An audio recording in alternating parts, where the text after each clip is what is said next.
Sheekh Mukhtaar Rowe Cali Abu Mansuur oo abaabul dagaal ka wada deegaano ka tirsan maamulka Koonfur Galbeed iyo Jubbaland oo uu kula galayo ururka Al-Shabaab deegaanada uu ka armiyo balse dhaqdhaqaaqaasi uu wado ayaa maamulka Koonfur Galbeed waxa ay sheegeen in tan ugu xoogan uu ka wado Baay, Bakool iyo Shabeellaha Hoose isla markaana ay ka warhayaan sida ay wax u socdaan.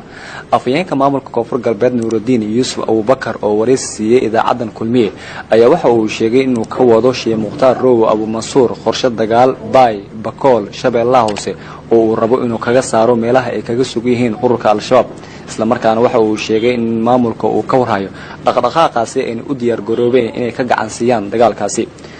Mukhtaar Rowe Cali Abu Mansuur hogaamiyihii hore ka tirsanaa kooxda hooyar galbeedka ee Shabaab horena isku soo dhiibay federaalka iyo dowladda Koonfur Galbeed Soomaaliya ayaa baryahan wuxuu abaabul ka waday deegaanada Koonfur Galbeed Baay, Bakool, Shabeellaha Hoose sidoo kale wuxuu ka soo abaabulo deegaanada Jubbaland marka Koonfur Galbeed iyo Jubbaland labadaba hadda abaabulo ay ka wadaa oo loogu sifeynayo nimankan hooyada galbeedka ee Al-Shabaab ee dibka badan ka geystay dalka Soomaaliya gaar ahaan goboladani marka abaabulkiisa hadda meel fiican uu maraya iyo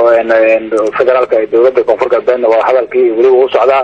marka sidoo kale kaashan lahaa in la baabiyo kooxdan ayuu hadda hooshada wadaa waa Jubbaland iyo Koonfur Galbeed oo asiga deegaan ahaan salaana ka soo jeeda marka la rabana in laga bilaabo halkan sifeynta kooxaha nabadeedka Al-Shabaab kadibna Soomaaliya oo dhan rasmi xoreeya marka laakiin hadda ciidanka gaarka dowladda Koonfur Galbeed qayb weyn bay yihiin howlgalkana way wadeen wayna bilaabeen waa hore marka Sheekh Mukhtaar Rowe Cali Abu Mansuurna hadda gacan weyn uu ka geysan doonaa haddii la yiraahdo ciribtirka kooxda nabadeedka Al-Shabaab. Mukhtaar Rowe ayaa dhowr jeer hore u tagay magaalada Baydhabo iyo degmada Xudur asigoo kulamo kula qaatay qaybaha kala duwan ee bulshada iyo ciidamada asigoo kala hadlay qaabkii loogu saari lahaa ururka Al-Shabaab deegaanadaasi.